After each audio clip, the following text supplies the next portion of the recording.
시청자에게 반드시 전달해야 되는 단 한 가지. 그게 뭐다? 바로 키 컨텐츠로부터 나온 거예요. 자, 뭐였죠? 수익화에 대해서 기획을 했어요. 그래서 키 컨텐츠 기획을 했어요. 그래서 우리가 뭐 하는 거예요? 풀링 컨텐츠 기획을 하고 풀링 컨텐츠 제작을 하는 거예요. 기억이 나시죠? 그 다음에 이거에서 썸네일이 나오는 거고요. 왜냐? 들어오게 하기, 계속 보게 하기, 그 다음에 다시 오게 하기 수익화. 이 수익화라는 걸 또 다시 넘어가는 거예요. 뭐예요? 무료 상품. 처음에 무료 상품 팔아봐야지. 왜냐면 아직 모르니까 내가 어떤지 이 수요단을 추정을 해가지고 무료 상품, 할인 상품, 정가 상품, 프리미엄 상품 이 순서대로 가는 거예요. 그죠? 요거예요. 요 사이클에서. 근데 중요한 거는 여기서 잡은 이 단 한 가지. 아니죠. 더 앞에서 잡은 거. 수익화에서 잡은 단 한 가지. 이게 여기까지 오는 거예요. 그러면 여기서 뽑은 어떤 이 썸네일과 제목, 이것을 포함하는 어떤 주제의식이 원고에 묻어나게 되고 이것을 표현하기 위해서 우리가 뭘 한다? 촬영을 한다는 거예요. 지금까지 하는 이 모든 행동이 단 하나의 점에 꽂혀 있어요. 아주 그 하나의 이 점에 이 모든 것들이 다 일로 간다고. 다. 이런 느낌이 있어야 돼요. 그런 정도의 우리가 에너지를 진짜 한 점에다가 집중한다는 느낌인 거예요. 우리가 원고를 할 때도, 촬영을 할 때도 계속 한 점으로 간다. 한 점. 그거를 잊으면 안 돼요. 그럼 우리는 이 비디오를 왜 찍는가? 이거를 계속 잊으면 안 된다는 거예요. 그렇게 잊으면 촬영할 때는 저기 촬영 잘하는 애 보고 싶고, 저렇게 찍으면 되겠다 했다가 왔다 갔다 해가지고 그렇게 해서 나오면은 아무 효과도 없다. 자, 우리가 무슨 말인지 알겠죠? 아주 처음에 최초에 우리가 했던 이야기, 거기서부터 지금 여기까지 이어지고 있는 겁니다. 촬영이라는 것도 행위나 표현 방식이 바뀌었을 뿐이지 그 맥락은 똑같다는 거예요. 그래서 제가 이런 화면을 사용하게 된 거예요. 지금 화면 보이시죠? 이런 화면을 사용하게 된 겁니다. 제가 그 전에 개인같이 만들 때 그때 저희가 생각했던 이미지에 대해서 얘기를 드렸었어요. 뭐예요? 맞아요. 그 SG 워너비의 김진호라는 가수가 이렇게 이를 악물고 부르는 모습. 거기에서 내 마음에 저게 진짜다라는 게 생겼다. 이런 얘기를 드렸었어요. 그리고 제가 조금 더 신뢰감을 주기 위해서 약간 아래에서 찍게 됐어요. 아래에서 찍고 핸드폰으로 찍었고. 근데 그렇게 하다 보니까 이렇게 나와버린 거예요. 그럼 이게 효과가 없었냐? 아니에요. 굉장히 효과는 있었어요. 그럼 왜 저렇게 찍었냐? 저는 이 느낌을 주고 싶었어요. 러한 느낌. 그럼 이게 제가 추구하던 유튜브는 이거다라고 생각했던 거예요. 그래서 이런 느낌의 뭔가를 하려고 했었죠. 지금은 시대가 좀 바뀌었어요. 여전히 이런 러한 느낌을 좋아하는 분들도 있지만요. 그래서 저도 그거에 맞게 많이 변경을 했습니다. 제가 실수했던 점은 이거예요.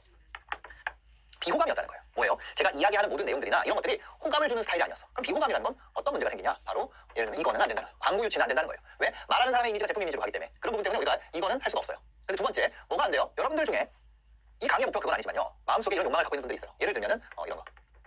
유명세라고 표현을 해볼게요. 이거를 얻고 싶어하는 분들이 없을까요? 분명히 계실 거예요. 근데 이런 비호감 이미지는 이거에도 도움이 안 됐던 거예요. 그래서 제가 저런 스타일로 찍는 동안은 구독자가 아무리 빨리 증가를 해도 아무도 호출하지 않았어요. 그래서 저는 이거를 바꾸기 위해서 어떻게 바꿨냐? 지금 여러분들 화면에 보면요. 제가 SBS 뉴스의 한 장면을 캡처를 해놨습니다. 뭐예요? 내가 찍는 구도와 가장 잘 나가는 비슷한 아주 훌륭한 전문가들이 하는 채널의 한 장면을 캡처를 합니다. 그 다음에 뭘 맞추느냐? 바로 이 눈의 위치를 맞추는 거예요. 이 눈의 위치. 두 개의 눈을 맞추는 거예요. 왜냐면 눈을 맞춘다라는 게 지금 보면 이렇게 맞춰놨잖아요. 처음에는 여기를 맞췄었어요. 이걸 뭐라 부르냐면 헤드룸이라고 부릅니다. 왜냐면 이렇게 있고 제가 이 헤드룸을 따져서 헤드룸은 이 정도 공간을 남기면 되겠다. 이렇게 하고 촬영했더니 어떤 상황이 발생하냐면 제가 이렇게 찍는 거예요. 그럼 우리가 기대했던 거랑 같은 거예요? 아니면 다른 거예요? 다르다는 거죠. 헤드룸은 맞아. 근데 맞지가 않다는 거예요. 그래서 이 문제를 해결하기 위해서 기존 것에 이 눈의 크기를 내가 맞춰서 조절을 하게 됐더니 내가 화면을 너무 타이트하게 잡고 있었구나 라는 사실을 알게 된 거죠. 그냥 보면 알 수 있는 거 아니에요? 아니에요. 그거를 인지가 안 돼요. 그 다음에 두 번째는 뭐냐면 이 헤드룸에 대한 거고 그래서 제가 이것만 또 봤었어요. 이 옆이 또 이게 차이가 나잖아요. 원래는 여기까지 가야 되는데 그래서 이 옆에만 또 봤었어요. 한동안. 그랬더니 어떤 상황이 되냐면 이렇게 해도 이 옆에 길이는 맞는 거야.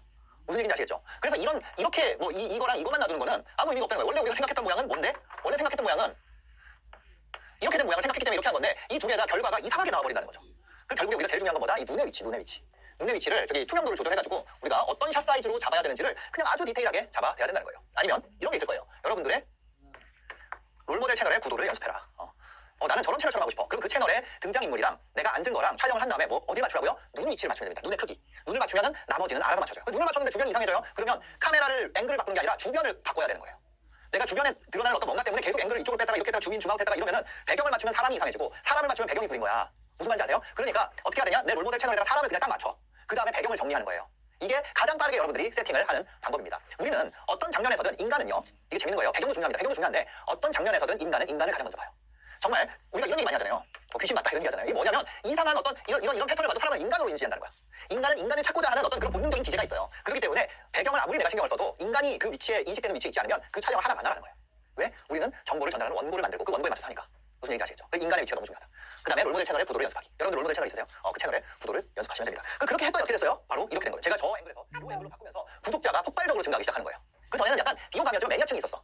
근데 이렇게 바꿔주면서 좀 뭐라 해야 될까요? 밋밋해지긴 했지만 아까 얘기했던 우리 러한 느낌 있죠? 그건 없어졌지만 어떻게 돼요? 광고 문의가 폭발적으로 쏟아지기 시작합니다. 출연자 섭외 문의도 엄청 늘어나요. 클래스 판매량 말할 것도 없죠. 모든 전반적인 측면에서 폭발적인 성장이 나오기 시작한 시점은 사람들이 원하는 것에 맞추기 시작하면서요. 그래서 여러분들이 어떤 조명이나 이런 부분을 신경 쓰기보다는 일단 핸드폰으로 찍고 그 다음에 촬영 시에 이 눈 위치를 맞춰주는 것 요것만 신경 쓰더라도 훨씬 더 괜찮습니다. 그 다음에 촬영할 때 스마트폰을 선택해야 되는데 저는 이거 삼성폰 하라고 싶어요. 삼성폰 왜 그러면 삼성에 카메라 사업부가 있었잖아요. 카메라 사업부가 있었다가 여기를 접긴 했지만 카메라 사업부들이 전부 다 모바일 사업부로 들어갔어요. 근데 삼성 카메라가 안 좋았냐? 아니 경쟁력이 아주 있었어. 근데 거기를 접었는데 그 다음에 우리가 파일 이동하고 가져오고 이런 자유도 측면에서 많이 이동해야 되고 외장 카드도 써야 되고 근데 내가 만약에 편집을 맥으로 하면 당연히 아이폰으로 해야겠지만 대부분 그렇지 않은 경우에는 삼성폰으로 하는 게 편하다. 초보자들 입장에서는. 그 다음에 결정적으로 삼성폰이 어때요? 중고가가 쌉니다. 아이폰 중고가가 비싸요. 그 다음에 아이폰에서 기본 카메라로 촬영하는 경우에 그 파일을 가져오는 것 자체가 쉽지가 않아요. 그거를 저희가 설명하면 한 강의를 그걸로 써야 될 정도야. 근데 이거 삼성폰은 어떻게 되냐면 이게 보안이 안 좋아서 그렇기도 한데 그 카메라 꽂은 다음에 그 USB 라인 있죠. 그 컴퓨터에다 꽂으면 그냥 외장하드처럼 그냥 가져올 수 있어요. 그런 부분이 엄청 편안하거든요. 그래서 만약에 내가 기계치다 이러면 삼성폰으로 하시는 것을 좀 권장을 드립니다. 그 다음에 어떤 분들 같은 경우는 얼굴에 대해 얼굴 노출. 이거 편집에서 해결할 수도 있고 촬영에서 해결할 수도 있어요. 두 가지 방법이 있죠. 촬영에서 해결하는 방법은 뭐예요? 내가 이렇게 찍으면 돼. 이렇게 찍으면 어떻게 돼요? 얼굴이 안 나오잖아요. 만약에 내가 턱 라인이 너무 좀 그렇다. 이렇게 찍으면 돼. 이렇게 찍으면 어때요? 그러면 우리가 얼굴 노출에 대한 부담이 어떻게 될까요? 없어져. 근데 이거를 얼굴을 다 따로 찍은 다음에 편집에서 해결하는 경우가 있어요. 얼굴에 모자이크를 한다든지 뭐 씌운다든지 아니면 계속해서 그냥 아예 그 화면 안 쓰고 그냥 다다다다 자료화면 계속 넣어가지고 한다든지. 근데 이렇게 하는 순간 이 문제를 편집으로 넘기는 순간 이 편집 공수가 한 10배 올라가요. 진짜. 촬영에서 그냥 여러분들이 얼굴 노출하고 싶지 않으면 아예 뭐 옆모습으로 해서 그냥 가리던지 대부분의 업무량이 촬영단에서 해결을 하잖아요. 그러면 문제가 하나도 안 돼. 촬영단에서 해결할수록 업무량이 기하급수적으로 줄어듭니다. 예를 들면 지금 이렇게 쓰는 거죠. 업무량이라고 쓰고 이거 화살표 내리는 거. 이거 그냥 쓰는 거잖아요. 근데 이거 후반 작업에서 이거 업무량 쓰고 이거 내리려고 그러면 시간이 이 시간이 아니라니까. 이거 다 마스크 씌워가지고 뭐 이거 하고 막 해야 될 짓이 너무 많아요. 무슨 말인지 아시겠죠? 그래서 우리가 촬영을 완벽하게 하면 편집 시간이 거의 없어져요. 이게 너무 중요한 포인트야. 그거에 대해서 대표적으로 일어나는 게 이 얼굴 노출. 그 다음에 5번이 자료 화면. 자료 화면 같은 경우도 여러분들이 실제 촬영할 때 아이패드 같은 거에다가 자료 화면 넣어가지고 이렇게 보여주면서 하잖아요. 이렇게 해가지고 주민하면서 보여주면서 하면은 이거 편집하는 속도가 엄청 줄어들어요. 촬영 단계에서 내가 얼마큼 준비하느냐가 결국에 생산량에 엄청난 영향을 미친다. 예를 들면 이런 거예요. 어떻게든 되겠지라고 생각하고 촬영해가지고 나중에 편집하려고 딱 여는 순간 어떤 생각이 들어요? 아 이거 어떡하지? 이렇게 된단 말이에요. 그러니까 촬영을 하기 전에 완성본에 대해서 이미 내가 생각이 나와 있고 그거를 그냥 재료를 모으는 것이 촬영이에요. 근데 막상 내가 편집하려고 하는데 재료가 없어. 그럼 어떻게 해야 될까? 그때부터 이제 편집 속도가 엄청 느리게 되는 거예요. 그러니까 우리가 촬영에서 이런 얼굴 노출이라든지 자료 화면이라든지 이런 부분들을 준비할수록 뭐가 늘어나요? 영상 제작 개수. 이게 올라가게 되고 영상 제작 개수의 증가는 뭐예요? Q의 증가예요. 풀링 컨텐츠에서 조회수 늘어난다는 건 키 컨텐츠 유입이 많아진다는 거고 키 컨텐츠 유입이 늘어난다는 건 뭐예요? 내가 돈을 더 많이 번다는 얘기가 된다는 겁니다. 그 다음에 다음 강으로 넘어가기 전에 제가 한 가지만 꼭 얘기 드리고 싶은 게 있습니다. 여러분들이 촬영에서 비디오만 따는 것으로 생각하는 경우가 있어요. 이 오디오를 따는 것도 촬영할 때 따야 돼요. 나중에 뭔가 없으면 따야지 딸 수가 없어. 아무리 내가 똑같은 사람이 똑같은 마이크로 녹음한다 그래도 촬영 환경이나 컨디션이나 이런 거에 따라서 오디오가 되게 튀어요.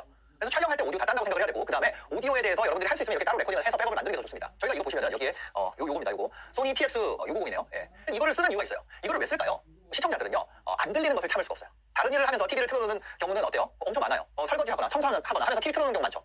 근데 다른 거 안 하고 TV를 보면서 소리를 꺼놓고 TV만 보는 경우 있어요? 없죠. 그런 경우는 없어요. 예를 들어서 제가 하나 보여드릴게요. 이걸 비디오를 끄고 오디오만 들려줄 거예요. 안녕하세요. 주PD의 개인적 의견 주PD입니다.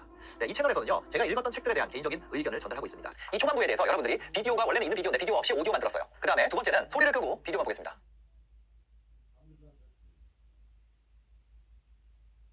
이 메시지 전달이나 컨텐츠에 대한 몰입도가 소리가 가지는 부분이 어마어마하게 크다는 거예요. 그러니까 여러분들이 카메라는 그냥 핸드폰 카메라를 쓰더라도 그냥 이런 녹음기 같은 거는 하나 준비해 놓으시면은 쓸 데가 요긴하게 있다는 거죠. 그래서 이런 부분들에 대해서 마이크처럼 쓰셔도 되고요. 지금 이거 같은 경우는 제가 마이크처럼 사용을 하고 있는 겁니다. 이렇게 뒤집어서 낀 거거든요. 이런 식으로 사용하실 수도 있기 때문에 여러분들이 촬영할 때 우리가 비디오만 딴다는 생각을 하지 마시고 동시 녹음을 한다. 그게 동시 녹음이에요. 네, 동시를 한다. 이렇게 생각하시면 되겠습니다. 그럼 오디오에 대한 거는 어떻게 그냥 기본적으로 사람들이 들을만 하게 댓글에 오디오가 너무 구려요 이런 댓글이 안 달리게 하려면 어떻게 해야 되나 이런 얘기를 또 다음 시간에 드려보도록 하겠습니다. 그리고 저희 최종적으로 저희 촬영 세팅도 한번 보여드릴게요.